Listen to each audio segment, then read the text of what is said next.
Hello mga kabayan, this is MJ, UFW vlogger here in Hong Kong. Naisipan ko lang talaga na mag-vlog ngayon, quick update lang. Gusto ko lang din i-share sa inyo kasi good news po siya for me. Kasi yung kaibigan ko na nag-introduce sa akin ng about sa HSS. Eto mga kabayan, last year pa to nangyari. Kasi that time, tatapos lang namin ng finals noon sa AMA. Kasi nga 'di ba nag-aaral ako sa AMA at yung kinuha ko na course is BSIT. Tapos that time mga ilang days na lang matatapos na rin yung aming finals. And then tsaka inintroduce sa akin yung friend ko, classmate ko, yung about sa HSS.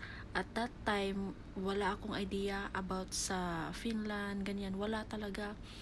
And hindi rin ako seryoso nung shinare niya sa akin about dito sa HSS. Hindi rin ako seryoso. So parang hinayaan ko lang siya.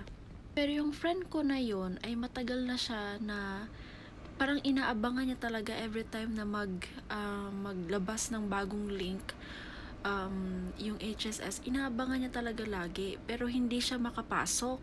Kasi ganito yun mga kabayan, kahit na updated ka lagi at lagi kang nauuna na mag-answer ng entrance exam, kung hindi ka nila pipiliin ay wala ka talagang magagawa.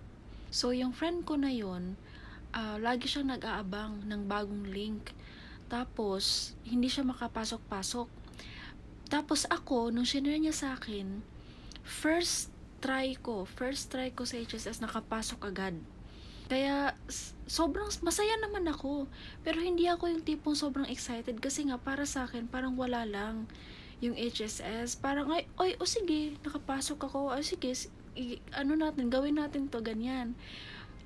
Tapos yung friend ko na yun, hindi siya nakapasok. Pero good news kasi after 1 year and after 16 times try, nakapasok na rin siya sa wakas. Sabi ko talaga sa kanya dati, wag niyang pakawalan, or wag niyang sukuan yung HSS kasi malay natin, 'di ba? Magkaroon siya or mabigyan siya ng talagang time niya na makapasok. And ngayon na nga, eto na, nakapasok na siya after 16 times try niya. At ngayon, sobrang happy ako kasi magkasama na kami ngayon every Sunday sa library. Kasi pag dito ka talaga sa HSS, kailangan mo talagang mag-aral. Kailangan upuan mo talaga siya. Hindi siya pwede yung tipong parang wala-wala lang sa'yo, parang easy-easy lang. Hindi. Kasi mahirap talaga siya mga kabayan, yung Finnish language, mahirap talaga siya, lalo na pag hindi mo inintindi yung mga rules ng kanilang language. Nako, mahihirapan ka talaga. Ako nga, nandito na ako sa Hoiva Avostaya level, pero hindi ko pa rin masasabi na fluent na ako. Talagang hindi.